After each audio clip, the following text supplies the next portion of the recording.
नमस्कार, तुमच्या सर्वांचं स्वागत करतोय आपल्या चॅनलवर। जसजशा महाराष्ट्रामध्ये ज्या आहेत नगरपालिकेच्या निवडणुका जवळ येत आहेत, तसतसे महाराष्ट्रामध्ये अनेक भूकंप होताना आपल्याला दिसत आहे।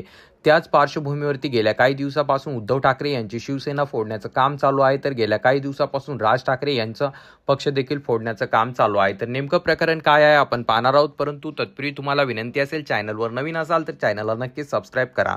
उद्योग मंत्री उदय सामंत यांनी आज मनसे अध्यक्ष राज ठाकरे यांच्या शिवतीर्थ निवासस्थानी सकाळीच भेट घेतली। या भेटीत मराठी भाषा दिनानिमित्त आयोजित कार्यक्रमावर चर्चा झाल्याचं उदय सामंत यांनी माध्यमांना सांगितलं। परंतु या बैठकीतील आतली बातमी समोर निघून येत आहे। शिवसेनेच्या ऑपरेशन टायगरच्या निशाण्यावरती चक्क राज ठाकरे यांची महाराष्ट्र नवनिर्माण सेना असल्याची माहिती समोर निघून आली आहे। मनसे फोडण्याचा विचारही करू नका असं राज ठाकरेंनी सामंतांना बजावल्याचं सूत्रांकडून माहिती मिळत आहे। शिवसेनेच्या मिशन टायगरच्या निशाण्यावरती मनसे आल्याची चर्चा आहे। पश्चिम महाराष्ट्रातील मनसे जिल्हा अध्यक्ष उदय सामंत यांनी फोन केला आणि शिवसेनेत येण्याची ऑफर दिल्या होत्या। यापैकी काही जणांना तर थेट महामंडळ देण्याचे आश्वासन देखील देण्यात आले होते अशी माहिती समोर निघून येत आहे। इतकंच नाही तर मंत्री शंभूराज देसाई यांच्या बंगल्यावरती या संदर्भात एक मोठी बैठक देखील पार पडली होती। याच पार्श्वभूमीवरती ही माहिती समजल्यानंतर राज ठाकरे यांनी देखील 2 दिवसांपूर्वी संबंधित जिल्हा अध्यक्षांसोबत राज ठाकरे यांनी बैठक देखील घेतली।